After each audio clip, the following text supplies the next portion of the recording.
Bonjour à toutes et à tous, bienvenue à Présence protestante. Un bonjour tout particulier à nos amis suisses, belges, du continent africain et d'ailleurs dans le monde qui nous rejoignent aujourd'hui. Et je voudrais remercier tout particulièrement nos amis catholiques qui nous laissent ce temps, d'habitude sur la messe, un temps de messe télévisé, qui nous laissent donc ce temps télévisé pour un temps de culte. Je suis à côté de Christian Krieger, vice-président de la Fédération protestante de France, entre autres responsabilités. Christian, pouvez-vous nous en dire un petit peu plus? Où sommes-nous? Que se passe-t-il? Bonjour Christophe, bonjour chers amis téléspectateurs. Au nom de la Fédération protestante de France, je voudrais vous souhaiter une très chaleureuse bienvenue ici à Strasbourg, au Zénith, pour ce culte de Protestants en fête. Protestants en fête est une manifestation festive qui rassemble plus de 15 000 personnes à Strasbourg à l'occasion du 500e anniversaire de la Réforme. Alors la Réforme, on en parle beaucoup en ce moment, mais pouvez-vous nous en dire plus? De quoi s'agit-il? En 1517, Martin Luther lançait un débat public en affichant 95 thèses. Aujourd'hui, 500 ans après, des protestants dans leur grande diversité, des baptistes, des ménonites, des évangéliques de toutes sortes, des pentecôtistes, des luthériens et des réformés, bien sûr, se réunissent à Strasbourg, célèbrent, prient, débattent autour du thème « Vivre la fraternité ». Et alors justement, ce rassemblement strasbourgeois a une teinte particulière. Quelle est-elle? En effet, en 2017, pour la première fois, cette commémoration de la Réforme est résolument œcuménique. Et j'en profite pour adresser une très œcuménique et fraternelle bienvenue à tous nos frères et toutes nos sœurs chrétiennes et les invite à nous rejoindre pour cette célébration, pour ce culte, en accueillant la parole de celui qui nous bénit. Bon culte à tous. Bon culte.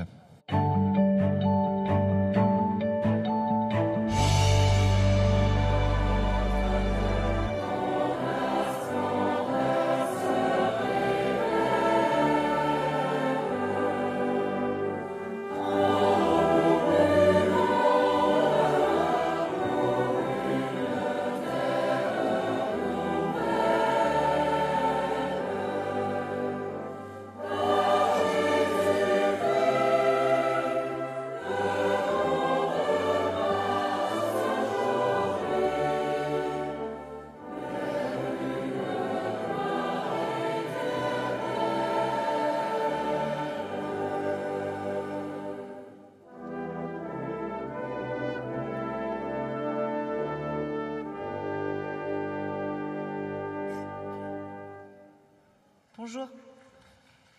Bonjour à toutes et à tous. Bienvenue ici à Strasbourg et bienvenue à vous, téléspectateurs, qui suivez ce culte en direct sur France 2 et en Eurovision. L'année 2017 marque le 500e anniversaire de la Réforme du XVIe siècle. Oui, depuis 500 ans, ce que les réformateurs ont semé transforme la vie spirituelle, culturelle, sociale et politique. À l'occasion du rassemblement Protestants en fête 2017, à l'initiative de la Fédération protestante de France, nous sommes très heureux de vivre avec vous ce culte. Alors que nous sommes très nombreux, nous formons ensemble un seul cœur par notre union avec le Christ et nous sommes tous, et chacun pour sa part, les membres les uns les autres. Et c'est Paul qui écrit ça dans la lettre aux Romains. Nous vous invitons donc à vivre ensemble ce grand culte XXL sur le thème de la fraternité dans la belle diversité du protestantisme.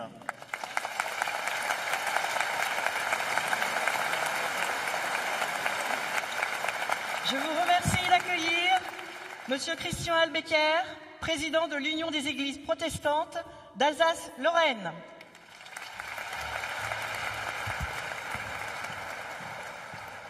Chères sœurs et frères, je suis heureux de vous accueillir toutes et tous pour ce culte qui constituera, j'en suis persuadé, le temps fort de Protestants en fête.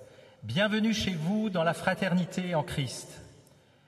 Il ne m'est pas possible de saluer individuellement les nombreux représentants de l'État, des collectivités locales et territoriales, ainsi que les élus nationaux, députés et sénateurs, qui nous font l'amitié de leur présence ce matin. Qu'ils soient toutes et tous les bienvenus. Je salue également très fraternellement les représentants des autres confessions chrétiennes, catholiques et orthodoxes, ainsi que ceux des autres religions, en particulier juifs, musulmans et bouddhistes. Votre présence est un signe de la vitalité et de la cordialité du dialogue œcuménique et des relations interreligieuses ici en Alsace et au-delà. Toute sa vie, Martin Luther n'a eu d'autre but que d'amener ses contemporains au Christ et de leur donner accès au message libérateur de l'Évangile.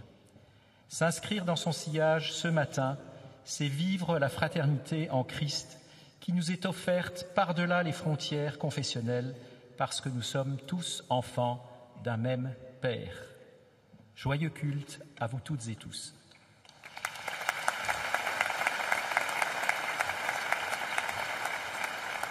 Avant toute chose, nous vous invitons à prier ensemble. Dieu fait de nous des hommes et des femmes capables d'ouvrir les yeux sur ce qui nous a déjà été donné et de dire merci. Exprimons notre reconnaissance pour quelques événements marquants de cette année 2017. Merci pour les dialogues avec les chrétiens catholiques et orthodoxes, le travail œcuménique au quotidien, dans les familles, dans les paroisses, dans les instances internationales. Merci pour la signature de la déclaration commune sur la justification par la foi, par la communion mondiale des églises réformées. Merci pour la création d'un couloir humanitaire en collaboration avec les églises vaudoises pour permettre à des réfugiés syriens en grande précarité d'être accueillis en France. Merci aussi pour le travail de mémoire qui nous engage avec le judaïsme. Et merci pour les nombreuses expositions, pour les conférences, pour les colloques, pour les publications, pour les débats, pour les concerts, pour les créations artistiques et musicales, pour les veillées, pour les cultes qui ont jalonné cette année dans toute la France. Merci. Et pour cela, nous te louons.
Depuis 500 ans, nous avons hérité de fractures spirituelles. Catholiques et protestants se sont exclus mutuellement de la communion offerte en Christ. Nous nous sommes habitués à vivre séparément. Aujourd'hui, Dieu éternel, tu nous donnes l'occasion de nous souvenir les uns les autres sans nous opposer devant toi. Avec reconnaissance pour tant de dons reçus en commun, nous voulons nous engager à quitter les chemins de la médisance et accepter de devenir des hommes et des femmes de bénédiction. Nous nous souvenons des autres réformes qui ont eu lieu au sein du protestantisme. Nous faisons mémoire notamment des chrétiens anabaptistes et ménonites persécutés à partir du XVIe siècle par d'autres protestants. Devant toi, Seigneur, nous déposons aussi les difficultés actuelles. Nous sommes tentés d'abandonner les échanges et de nous séparer quand nous n'arrivons plus à nous comprendre et quand les convictions des uns apparaissent à d'autres comme une trahison de ton évangile.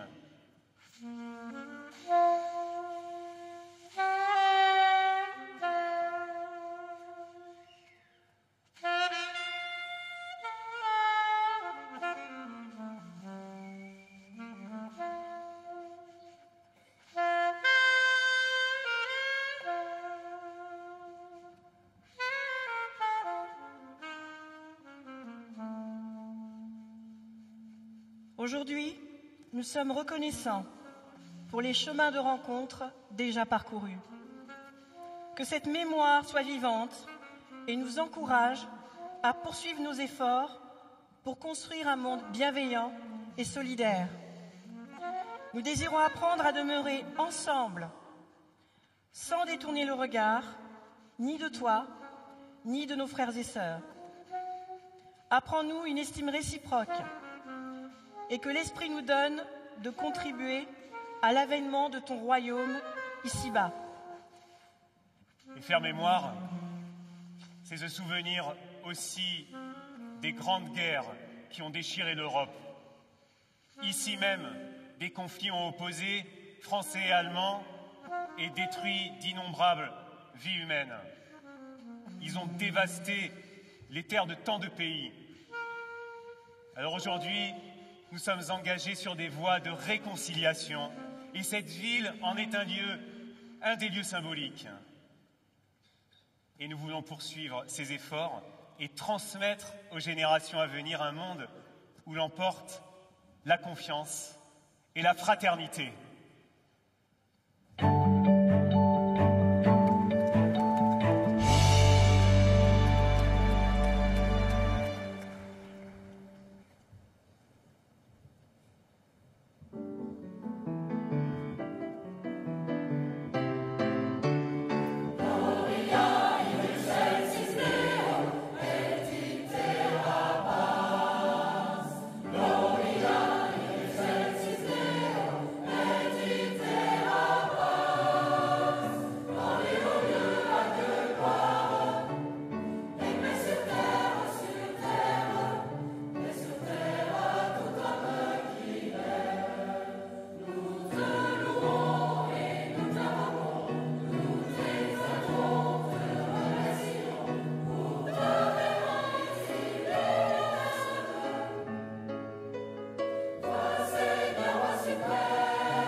Qui peut dire qui est chrétien ou qui ne l'est pas? Seul Dieu connaît le cœur de chacun. Nous allons affirmer maintenant tous ensemble en gestes et en couleurs ce qui nous relie les uns aux autres. Les premiers chrétiens ont joué avec les lettres du mot poisson, en grec ictus, qui signifie Jésus-Christ, Fils de Dieu Sauveur.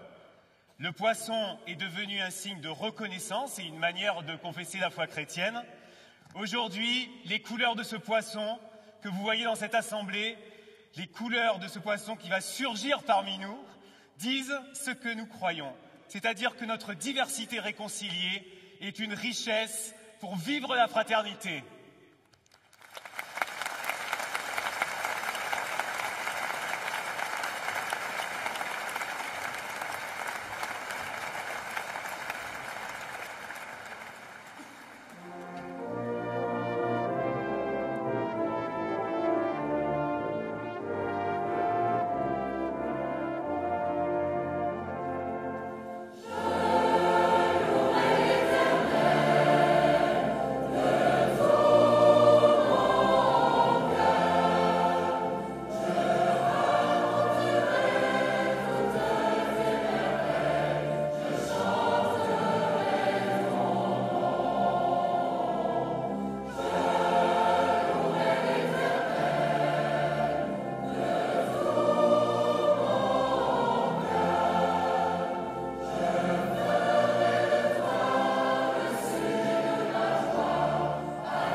Avant de lire la Bible, nous prions. Seigneur notre Dieu, réunis à l'occasion de cette fête, nous cherchons à approfondir nos relations. C'est sur ton Fils Jésus, le Christ, que notre fraternité se fonde pour se déployer dans le monde. Ton esprit nous unit, qui nous donne d'accueillir et de méditer ta parole. Amen.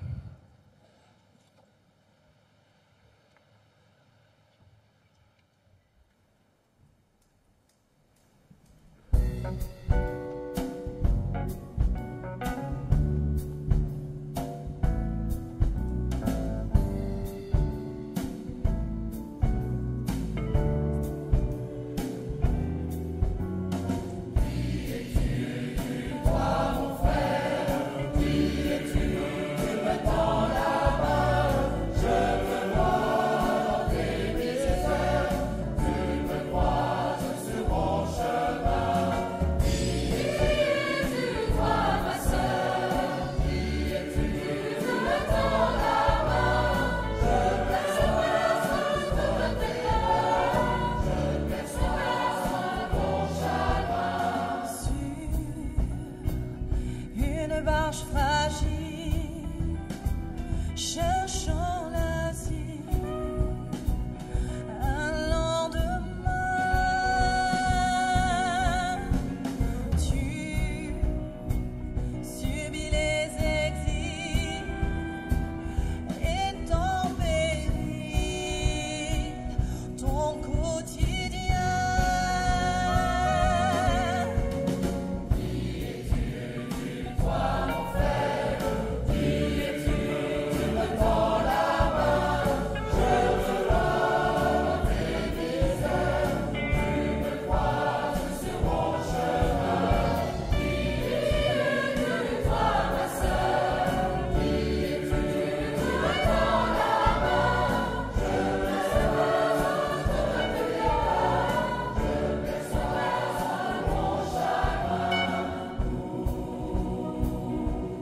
notre frère, tu nous libères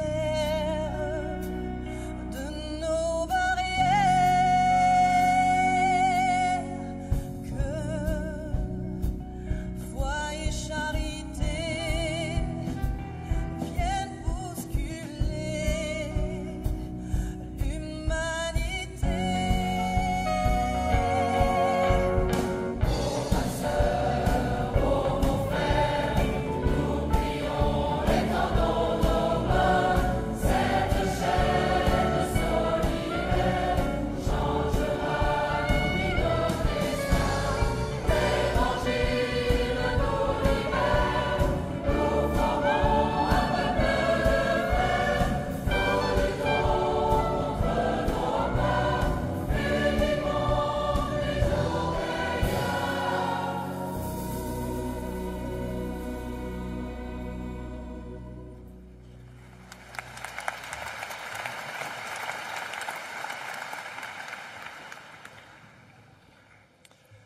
Lecture de l'épître de Paul aux Philippiens, chapitre 2, les versets 2 à 4.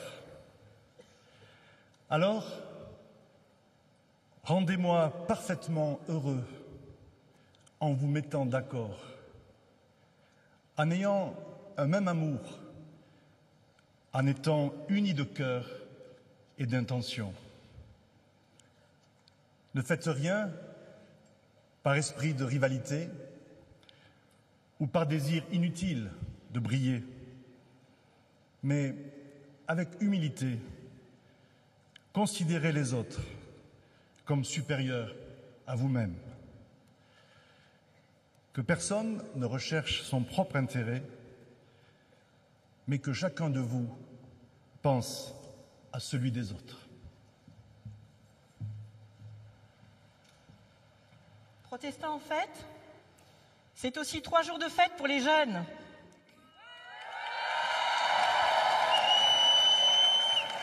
Entre la soirée Sola Fiesta et ce matin, ils ont partagé leur foi, leurs questions. Pour témoigner de leur engagement, ils ont construit un arbre de la fraternité. En voici un aperçu. Regardez.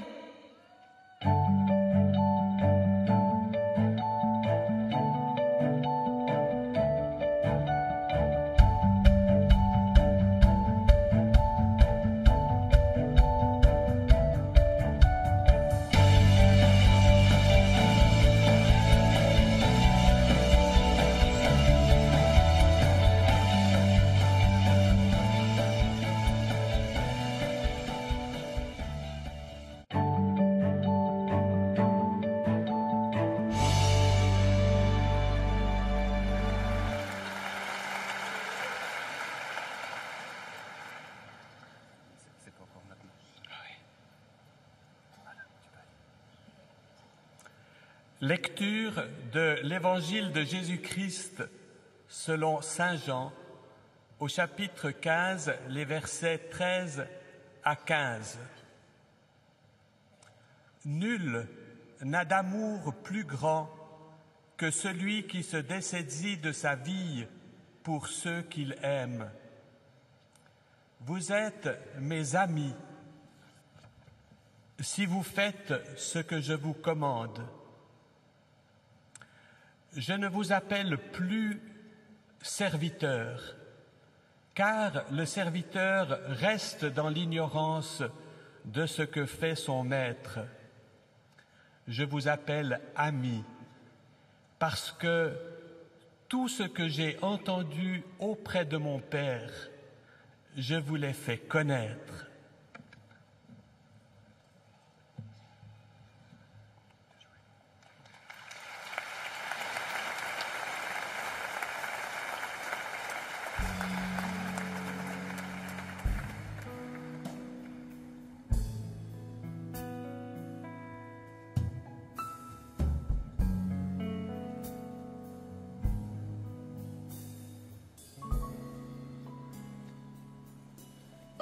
Nous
chapitre 4 du livre de la Genèse. Caïn apporta du fruit de la terre en offrande au Seigneur. Abel, lui aussi, apporta des premiers-nés de son petit bétail. Le Seigneur porta un regard favorable sur Abel et sur son offrande.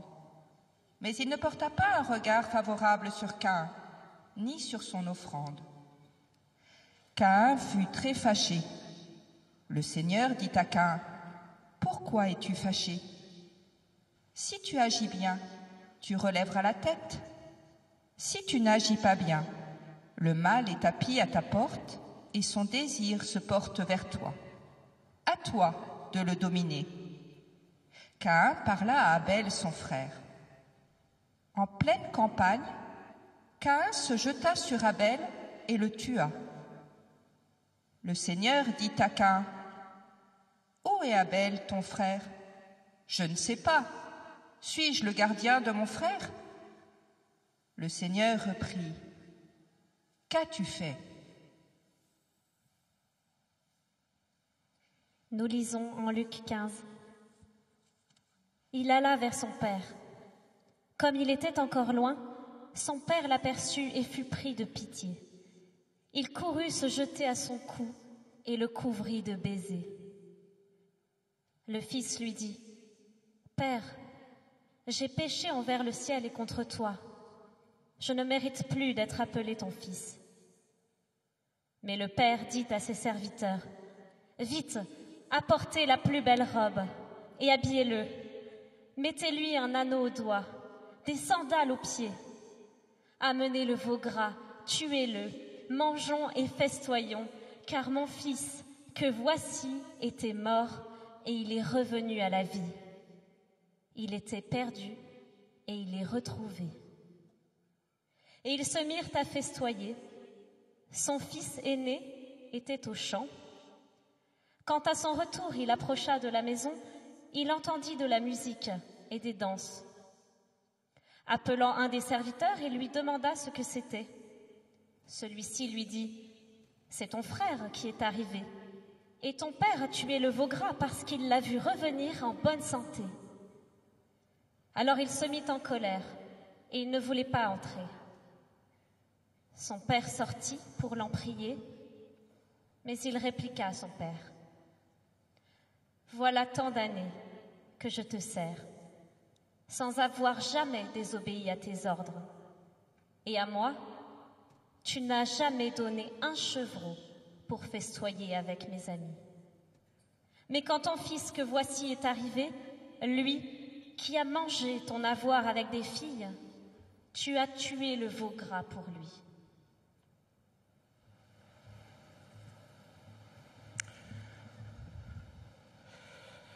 Frères et sœurs, chers amis, le geste que nous faisons maintenant est celui de nous mettre à l'écoute. Au cœur du culte se trouve l'écoute de la parole. Comme l'affirme le protestantisme depuis 5 siècles, fidèle au premier commandement, « Écoute, Israël ». La parole que nous écoutons est celle d'une grâce qui nous accueille tels que nous sommes et quoi que nous ayons fait.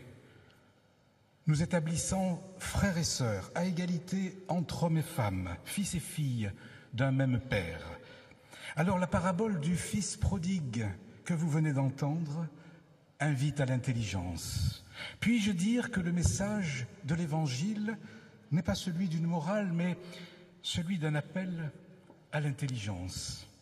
Puis-je dire que croire, c'est aussi penser le monde et son malheur pour le traverser et pour y entrevoir les promesses, enfin, d'une réconciliation, d'une fraternité réconciliée. Le Christ nous propose d'être intelligents. Il suggère que la fraternité nous oblige les uns les autres, comme l'énonce cette expression « noblesse oblige », fraternité oblige. Nos vies, notre monde ont besoin de fraternité et il nous est demandé de vivre en bonne intelligence. Ce jour, oui, il nous est annoncé l'identité chrétienne, protestante, évangélique, est fraternelle. Et voici comment. Le récit raconte l'histoire de deux frères. L'un, le plus jeune, quitte la maison, l'autre, l'aîné, n'a jamais cessé d'y travailler. Et au retour du prodigue qui ne peut plus rien revendiquer, vous vous souvenez peut-être de cette histoire, l'aîné se met en colère. Lui n'a jamais désobéi, il est resté à son poste, il a toujours travaillé, et il prend mal qu'on fasse la fête. Il ne peut partager la joie qui s'exprime déjà, celle d'un père qui retrouve un fils perdu. Il ne comprend pas, lui qui n'a rien perdu, lui qui croit qu'il ne s'est jamais perdu, lui qui croit qu'il est bien dans sa vie, que son père court au-devant du fils et lui offre sa grâce, avant même que ce fils ne balbutie la moindre confession des péchés. Il ne comprend pas qu'on s'occupe d'un perdant, d'un impur, d'un SDF, d'un réfugié, même pas politique. Il ne comprend pas que la vie n'est pas la vie sans les risques, sans les larmes intérieures, sans les douleurs, sans la mort, sans le remords, sans le courage aussi d'un retour et sans l'immense joie de retrouvailles. Il ne veut pas entrer pour la fête parce qu'il pense être, lui, seul dans son droit, seul légitime, et par manque de confiance aussi en un père qu'il voit se laisser attendrir au lieu d'être sévère. Et il s'exclut, ce fils aîné, sûr de lui, si pur à ses yeux. Il s'excommunie en niant la fraternité et dédaignant la main qui l'invite. Sa vie est sans vie, comme cadenassée, sans souffle, en croyant être mieux que l'autre qui a des torts. L'aîné ne règle pas la question de la fraternité, il y ajoute seulement son ressentiment. Il se tourne sur lui-même. Incurvatus in se, disait Martin Luther pour désigner l'homme pécheur, recourbé sur lui-même, ne pensant qu'à sa vérité, qu'à son mérite, qu'à lui-même, comme l'a fait Caïn dans le récit que vous venez d'entendre, apportant sa rancœur et non son cœur. Alors que le Père l'invite à s'ouvrir à l'autre différent, ce frère qu'il ne veut même plus connaître, quand il le nomme devant son Père, « ton fils », que voilà, comme s'il s'agissait d'un inconnu. Tout pourrait s'arrêter ainsi sur l'évocation d'une invitation qui attend sa réponse, sur la description des préparatifs d'une fête incomplète, mais une bonne nouvelle est cependant en germe.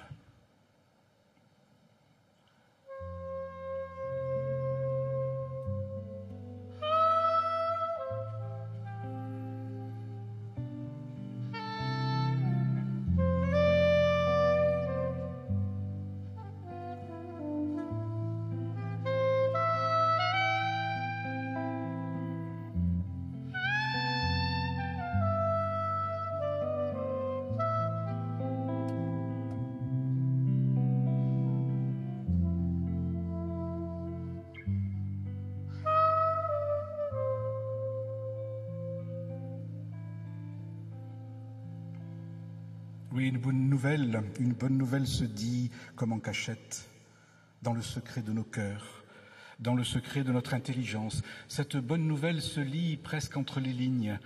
L'absence de conclusion de la parabole suggère de poursuivre, d'inventer les pages non écrites d'une joie et d'une fraternité pourtant toujours possible. Il s'agit de comprendre que le frère ou la sœur que l'on ne peut pas voir seront malgré tout présents demain et après-demain, dans la maison, à côté de nous, et même après-demain, et que la vie ne s'arrête pas parce que l'on a décidé de se fâcher, que la colère ne peut pas s'éterniser. Vous ne pouvez pas être sans arrêt en colère. Il faut donc réfléchir et penser. Il faut tenir les promesses inaccomplies que la parabole a désignées de loin, au travers de nos responsabilités citoyennes déjà, dans le champ de nos engagements. Chacun est invité à poursuivre cette parabole, afin de donner souffle à la vie, de donner souffle aussi à notre société qui en manque, afin de donner du souffle à la République. Oh, une République qui ne reconnaît aucun culte mais qui les connaît tous et au sein de laquelle le protestant peut assumer sa vocation de vigie, vigie de la fraternité et sentinelle de l'Évangile.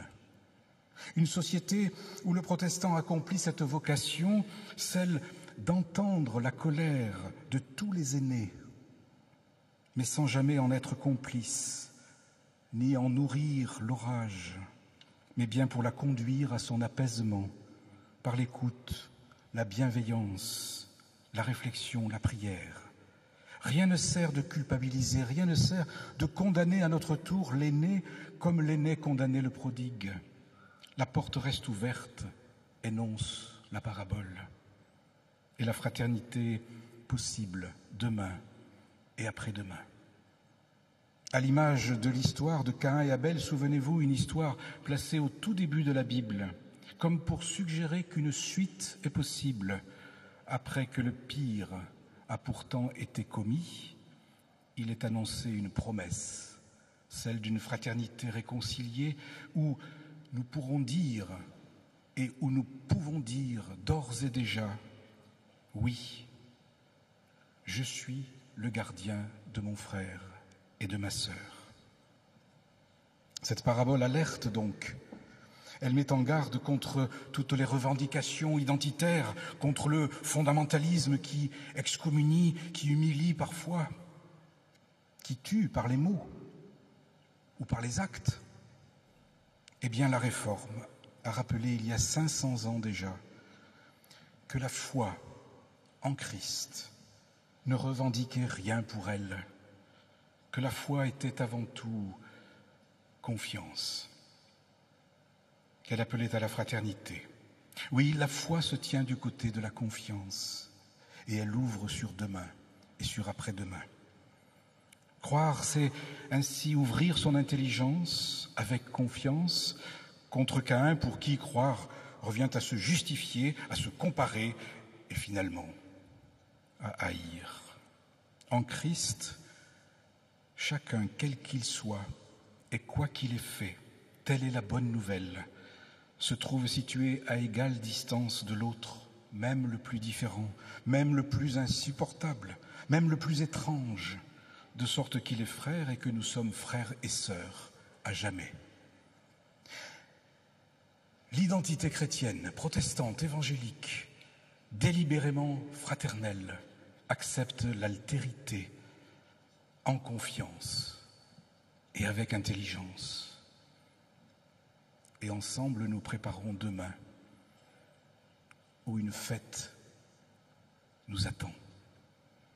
Dieu vous bénit. Amen. Oh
d'accueillir maintenant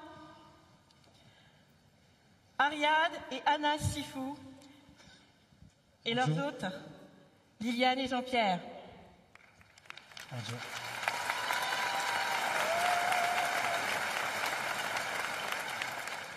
Ariad et Anas, vous êtes réfugiés syriens. Ariad, pouvez-vous nous dire pour quelles raisons vous avez quitté la Syrie? Alors bonjour, je suis parti en 2014 à cause de la guerre. Je ne peux pas rester en Syrie, soit être enrôlé avec Daesh, soit le service militaire. C'est obligatoire chez nous. Je ne peux pas mourir. Je veux pas mourir en Syrie pour n'importe qui ou n'importe quoi.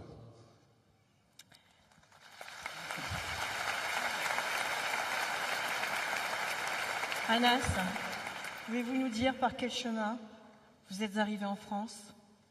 Je suis sorti en 2015 de Syrie à Liban. Liban, Turquie. Je suis resté à Turquie 3 mois parce que les chemins européens étaient fermés, mais on a trouvé notre solution pour aller à Guyane française. Mais il faut prendre l'avion. On a sorti Turquie-Dubaï. Dubaï-São Paulo. Après, on a pris les pick-up 4x4 pour traverser les jungles amazoniques. Après, on a Guyane française. Nous sommes restés 9 mois pour avoir les papiers de réfugiés. Après, on a pris l'avion pour venir ici en France.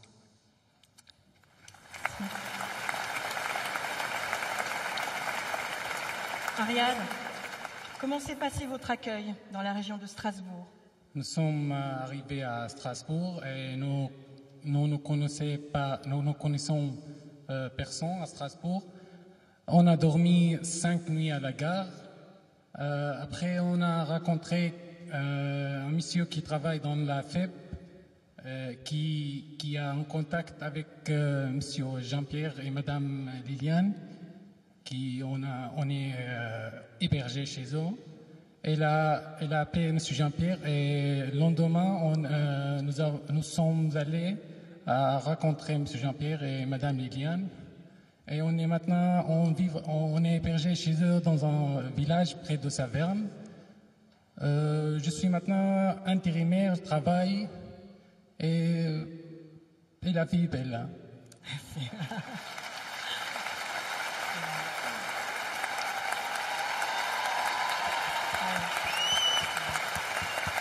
Anas, quels sont vos projets?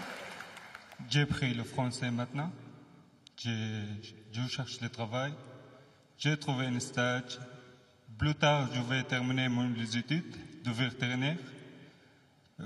Comme j'aurai trouvé un appartement, je vais faire venir ma femme.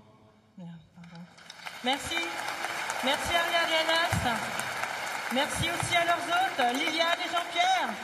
Merci à Jean-Pierre et Liliane. Merci. Merci à vous qui faites partie d'un collectif d'accueil partout en France.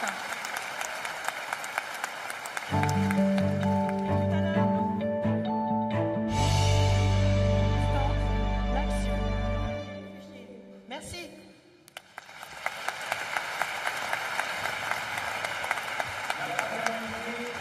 La fraternité se vit aussi dans la prière. Cette corde disposée ici que nous allons maintenant utiliser est une invitation à tresser demain dans nos lieux de vie des paroles, des actions avec d'autres frères et sœurs pour ne pas témoigner seuls de l'Évangile. Je vous invite à entrer maintenant dans ce temps de prière.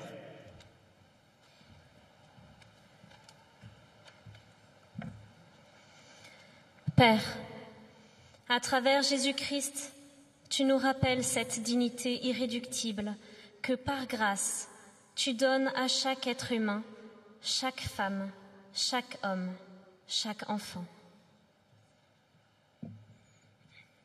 Nous te prions pour toutes celles et tous ceux qui subissent le mal commis par leurs semblables, et notamment les victimes de toutes sortes de violences ou de discriminations, raciales, sexuelles ou religieuses. Rappelle-nous notre responsabilité. Nous pouvons apprendre à vivre les uns avec les autres.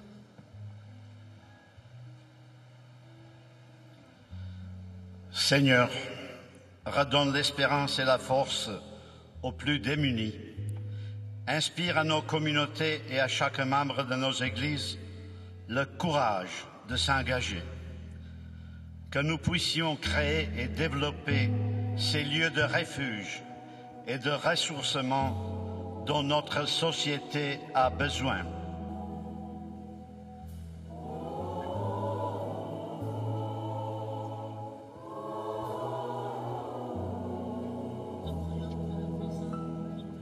Oui, pour les responsables de notre pays, qu'ils entendent la voix des tout-petits pour chaque décision qu'ils auront à prendre. Oui, ta parole, nous te reprions pour l'église locale. Pour nos églises locales, donne-leur ton esprit pour qu'elles deviennent des lieux de créativité. Oui, ta parole ne se prend toujours. Oui, que ta parole devienne source de joie pour toutes les générations.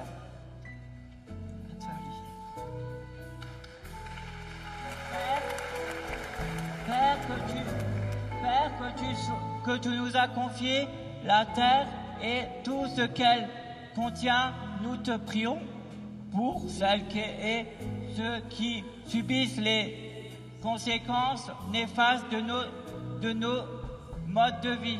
Bravo.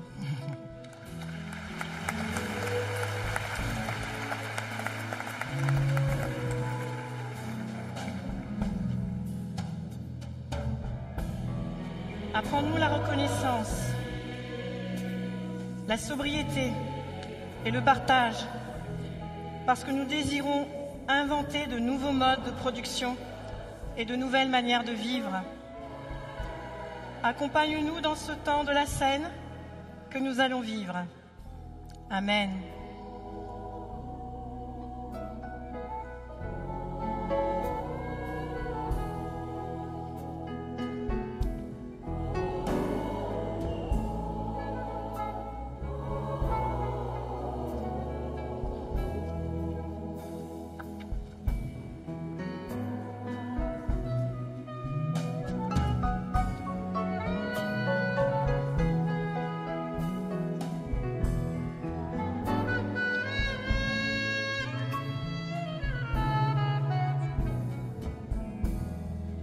Nous allons bientôt entrer dans le temps du partage et du pain et de la coupe, un temps de communion fraternelle.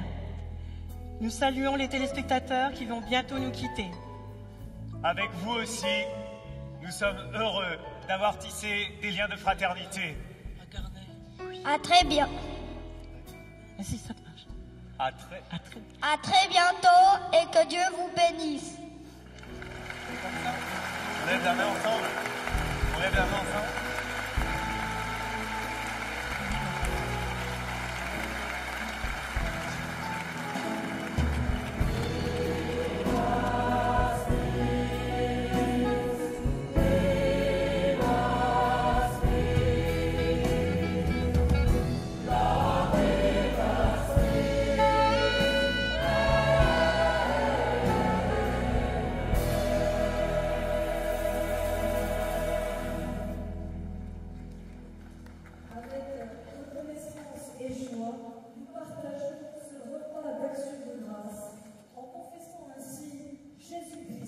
Notre Seigneur et Sauveur.